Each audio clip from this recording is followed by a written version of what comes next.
لم یاتی نذیرک فی نظر مثلے تو نہ شد پیدا جانا، جگراج کو تاج تورے سر سوئے ہے تجھ کو شہد و سرا جانا، لک بدر فی الوجہ الاجمل خط حال معذل فابر اجل، تورے چندن چندر پرو کنڈل رحمت کی بھرن برسا جانا۔ میرے بھائیوں، آج تم رشتے ڈھونڈنے جاتے ہو تو سب لوگ مالدار بیٹیاں ڈھونڈتے ہو، غریب کو کیوں نہیں اپناتے؟ مالدار دولت ساتھ لے کر آئے گی اور غریب مصطفیٰ جان رحمت کی رحمتیں اپنے ساتھ لائے گی۔ آپ کیا سمجھ رہے ہو قیامت کے دن حضور کو کیا منہ دکھاؤ گے؟ جب جاؤ گے نا شفاعت کی بھیک مانگنے میرے آقا کے پاس، اللہ نہ کرے، ہزار بار نہ کرے، حضور نے تیرا دامن پکڑ کر کے پوچھ لیا، او ظالم، میری قوم کی بیٹیاں، میری امت کی بیٹیاں لوجوں میں بک رہی تھی اور تو 50-50 لاکھ روپے اپنی بیٹی کی شادی پہ خرچ کر رہا تھا، اور تو عیاشیاں کر رہا تھا، اور تو جو ہے عرس کے نام پہ 10-10 لاکھ خرچ کر رہا تھا، اس وقت آپ کا پاس جواب کیا ہوگا؟ میں عرس کرنے سے منع نہیں کر رہا ہوں، میں کہہ رہا ہوں کرو، جتنا اسلام کہتا ہے اتنا ہی کرو۔ ہم عرس کرنے والے لوگ ہیں، آپ کیا کہاں جا رہے ہو؟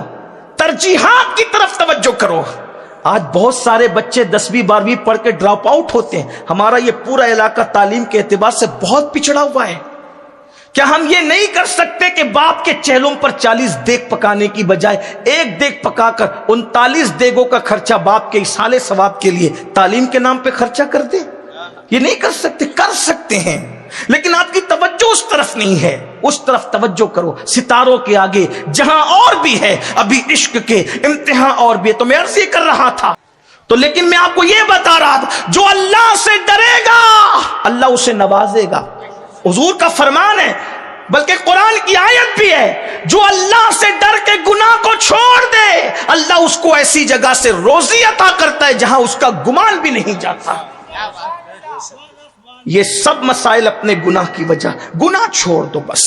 اللہ پاک ارشاد فرماتا ہے، حدیث قدسی غور سے سننا، اللہ پاک فرماتا ہے میں ہی اللہ ہوں، وہ کہتا ہے میں ہی خدا ہوں، بے شک تو ہی خدا ہے۔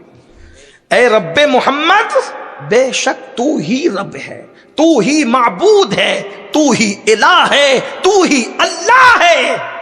اس لیے کہ جب تیرا محبوب اتنا اچھا ہے، جو بنایا تو نے وہ اتنا اچھا ہے، تو بنانے والے تیرے حسن کا عالم کیا ہوگا؟ جب بننے والے کی مثال نہیں ہے تو بنانے والے کی مثال کہاں سے کوئی لائے؟ ارے بننے والا جس کو بنایا وہ بننے میں وحدہ لا شریک ہے، اور ان کے حسن کا عالم یہ ہے کہ کہنے والوں نے یہاں تک کہا کیا حسن ہے اے سید ابرار تمہارا، اللہ بھی ہے طالب دیدار تمہارا، اور کیوں دید کے مشتاق نہ ہو حضرت یوسف، اللہ کا دیدار ہے دیدار تمہارا۔ لم یاتی نذیرک فی نظر مثلے تو نہ شد پیدا جانا، جگراج کو تاج تورے سر سوئے ہے تجھ کو شہد و سرا جانا، لک بدر فی الوجہ الاجمل خط حال معذل فابر اجل، تورے چندن چندر پرو کنڈل رحمت کی بھرن برسا جانا۔ ان کے حسن کا اندازہ کون کر سکتا ہے جب بننے والے کے حسن کا یہ عالم ہے جس نے بنایا ہوگا؟ وہ کہتا ہے میں ہی اللہ، بے شک تو ہی اللہ۔ پھر اللہ فرماتا ہے، پھر کہتا ہے کہ لوگوں کے اور حکمرانوں کے دل میرے ہاتھ میں ہے۔ اب دیکھیے حدیث کچھ مشکات شریف کی میں مفہوم پڑھ رہا ہوں، غور سے سننا، اپنے مسائل کا حل کہاں ہے۔ لوگوں کے دل اور حکمرانوں کے دل میرے ہاتھ میں، میرے دست قدرت میں ہے۔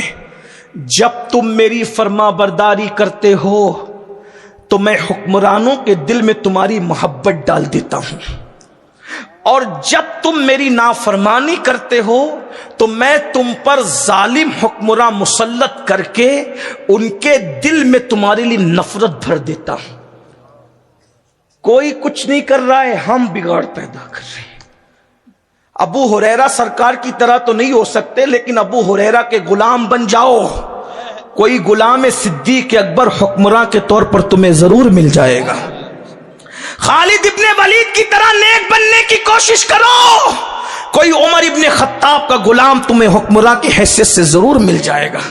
پاپ کرتے رہو گے تو برباد ہی برباد ہے۔ تو فرمایا کہ لوگوں کے دل میرے ہاتھ میں، حکمرانوں کے دل میرے دست قدرت میں، جب تم نافرمانی کرتے ہو تو میں ان کے پہلے تو ظالم مسلط کرتا ہوں اور ان کے دل میں تمہارے لیے بغض، عداوت اور دشمنی ڈال دیتا ہوں، اور پھر وہ تم پہ ظلم کرتے ہو تو اللہ فرماتا ہے ان کے خلاف کارروائی کرنے سے کوئی کام نہیں بننے والا، خود کہہ رہا ہے۔ دیکھو 1450 سال پہلے حضور حدیث بیان کر رہے ہیں، ایسا لگتا ہے جیسے آج کا ماحول ہے، دیکھ رہے ہیں یہ حضور غیب داں نبی کی شان ہے۔ تو کیا کہا؟ میں تمہارے لیے ان کے دل میں عداوت اور بغض ڈالتا ہوں، پھر وہ تم پہ ظلم کرتے، رحم نہیں کرتے، تم ان کے خلاف کچھ بھی کرو کام نہیں بننا۔ پھر کہتا ہے کام کب بنے گا؟ 2 کام کرو، ان کے پاس نہ گڑ گڑاؤ، گڑ گڑانا ہے تو میرے پاس گڑ گڑاؤ، میرا ذکر کرو، توبہ استغفار کرو، توبہ کرو، معافی مانگو، یہاں تک کہ میں تمہاری کفالت کروں، میں تمہاری مدد کروں۔ بھائیو آؤ، حالات بدلنا ہے۔ 2 کام، ذکر اللہ، اور ذکر اللہ میں نماز اول نمبر پر ہے، کیونکہ اللہ پاک نے خود حضرت موسیٰ علیہ السلام سے فرمایا نا کہ میرے ذکر کے لیے نماز قائم کر۔ سورہ طٰہٰ میں اللہ نے فرمایا میرے ذکر کے لیے نماز قائم کرو، نماز کی پابندی کرو، مسجدیں بھرو، فجر میں آؤ، فجر میں تو آتے نہیں، اٹھو، 10 منٹ کا ٹائم لگتا ہے، یہ نماز حالات بدل سکتی ہے، انقلاب۔ اور دوسری چیز توبہ کرو، استغفار کرو۔